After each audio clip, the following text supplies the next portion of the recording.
Perkenalkan, kami dari Angkatan 1 Kelompok 2 akan menjelaskan tentang biografi Raden Ajeng Kartini. Raden Ajeng Kartini adalah seorang pahlawan nasional Indonesia yang dikenal sebagai pelopor kebangkitan perempuan pribumi Nusantara.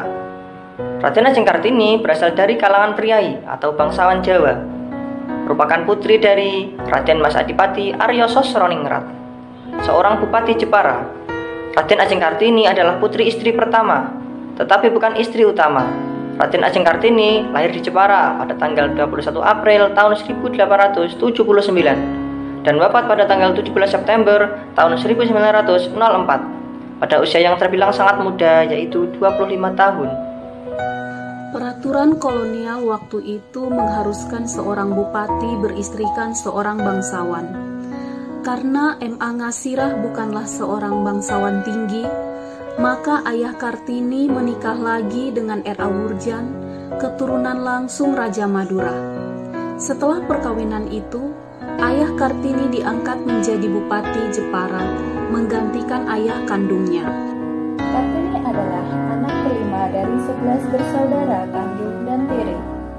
Dari kesemua saudara sekandung, Kartini adalah anak perempuan tertua. Kakeknya, Pangeran Arya Candranegara IV, diangkat bupati dalam usia 25 tahun dan dikenal pada pertengahan abad ke-19 sebagai salah satu bupati pertama yang memberikan pendidikan barat kepada anak-anaknya. Kakak Kartini yang bernama Sosro Kartono adalah seorang yang pintar dalam bidang bahasa. Dia bersekolah di Rutgers Law School atau ELS, di mana sekolah tersebut merupakan sekolah Raden Ajeng Kartini juga. R.A. Kartini bersekolah di tempat ini dan dia mempelajari bahasa Belanda. Namun, setelah usia 12 tahun, ia harus tinggal di rumah karena sudah bisa dipilih.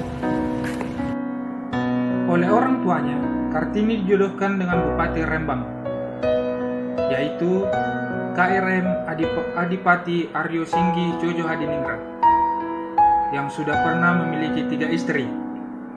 Mereka menikah pada tanggal 12 November 1903. Suaminya mengerti keinginan Kartini, dan Kartini diberi kebebasan dan didukung mendirikan sekolah wanita, terkhusus wanita, di sebelah timur pintu gerbang kompleks kantor Kabupaten Rembang, yang dimana kantor ini adalah milik Bupati Rembang, yaitu suaminya.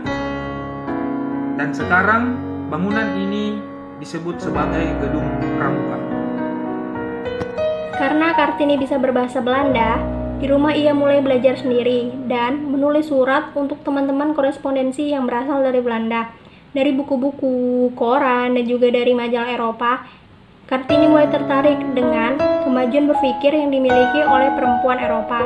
Timbullah keinginannya untuk memajukan perempuan pribumi, karena pada saat itu perempuan pribumi masih memiliki status sosial yang rendah. Berkat kegigihan Kartini, keluarga Van de Veter, seorang tokoh politik etis, mendirikan sekolah wanita yang diberi nama Sekolah Kartini, bernaung di bawah Yayasan Kartini di Semarang pada tahun 1912, dan kemudian di Surabaya, Yogyakarta, Malang, Madiun, Cirebon, dan daerah lainnya. Meski tidak sempat berbuat banyak untuk kemajuan bangsa dan tanah air, Kartini mengemukakan ide-ide pembaruan masyarakat yang melampaui zamannya melalui surat-suratnya yang bersejarah. Kartini mempunyai cita-cita tinggi yang dituangkan dalam surat-suratnya kepada kenalan dan sahabatnya di Belanda. Surat-surat Kartini tersebut diterbitkan di negeri Belanda pada tahun 1911 dan diterjemahkan ke bahasa Indonesia oleh sastrawan pujangga baru Armin Pana pada tahun 1922 dengan judul Habis Gelap Terbitlah Terang. Sesuai dengan ketetapan Presiden Republik Indonesia Insinyur Soekarno melalui surat nomor 108 tahun 1964 tertanggal 2 Mei 1964, sosok R.A. Kartini ditetapkan sebagai pahlawan kemerdekaan nasional.